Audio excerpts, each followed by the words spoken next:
প্রিয় শিক্ষার্থী বন্ধুরা, তোমাদের সকলকে স্বাগত জানাই অপূর্ব বাংলা হোম টিউটর ইউটিউব চ্যানেলে। আজ আমি তোমাদের সঙ্গে যে বিষয় নিয়ে আলোচনা করব সেটা হচ্ছে তোমরা যারা ক্লাস 10-এ পড়ো তোমাদের বেঙ্গলি বিষয় থেকে অর্থাৎ বাংলা বিষয় থেকে একটি 3 নম্বরের গুরুত্বপূর্ণ প্রশ্ন উত্তরের ক্লাস নিয়ে এলাম।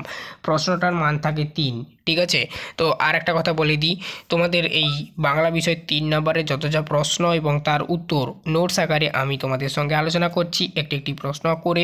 সমস্ত ক্লাসগুলো তোমরা প্লেলিস্টের মধ্যে পাবে। দেখো, এই নামে একটি প্লেলিস্ট দেওয়া রয়েছে, class 10 Bengali 3 marks question and answer notes. এই নামে একটি প্লেলিস্ট পেয়ে যাবে। এই ভিডিওর ডেসক্রিপশানে লিঙ্ক দেওয়া রয়েছে, ওই ডেসক্রিপশানের লিঙ্কে ক্লিক করে তোমরা প্লেলিস্টের মধ্যে গিয়ে তোমাদের বাংলা বিষয়ের হাজার হাজার 3 নম্বরের প্রশ্ন উত্তরের ক্লাস পেয়ে যাবে। অবশ্যই তোমরা দেখো, আমার এই ক্লাসগুলো দেখলে এটুকু বলতে পারি যে তোমাদের অন্য কোনো বই বা নোটস পড়তে হবে না, এগুলোই তোমরা এখানে নোটস আকারে পড়তে পারবে এবং তোমাদেরকে আমি বোঝাচ্ছি, বুঝতে পারবে। চ্যানেলে নতুন থাকলে অবশ্যই চ্যানেলটাকে সাবস্ক্রাইব করে বেল আইকন কল অপশানে সেভ রাখবে, প্রত্যেকটি ক্লাসের নোটিফিকেশন যাতে তোমাদের কাছে পৌঁছায় ঠিক করে।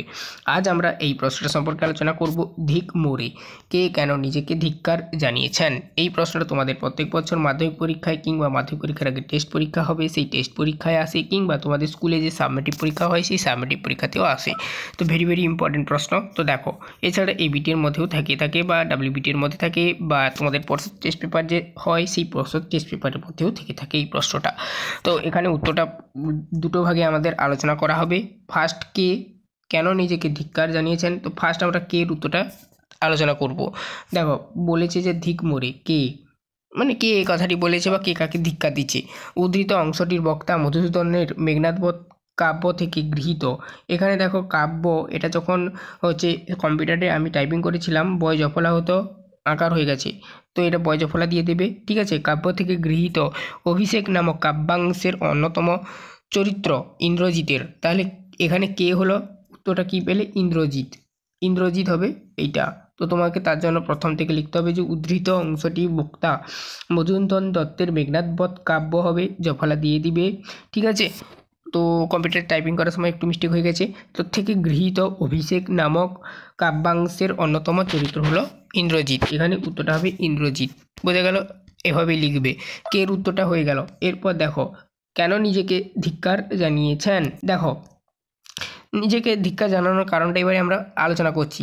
আচ্ছা, এখানে উত্তরটা দেখো, মেঘনাদ প্রমোদ কাননে বিলাস বাসনে মত্ত থাকার সময় কে কেন প্রশ্নোত্ত প্রভাসার ছদ্মবেশে, ঠিক আছে, লক্ষ্মী এসে ইন্দ্রজিৎকে তার প্রিয় ভ্রাতা বীরবাহুর মৃত্যু এবং শোকস্তব্ধ রাবণের শত্রু রাঘব নিধনের ব্রতী হওয়ার কথা জানায়।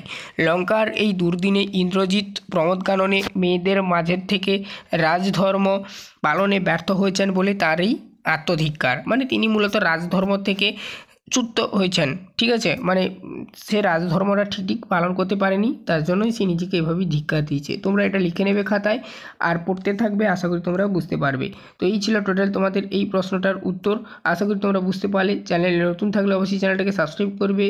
চাইলে তোমরা কেউ স্ক্রিনশট নিয়ে নিতে পারো কিংবা ভিডিওটা স্পষ্ট করে লিখে নিতে পারো।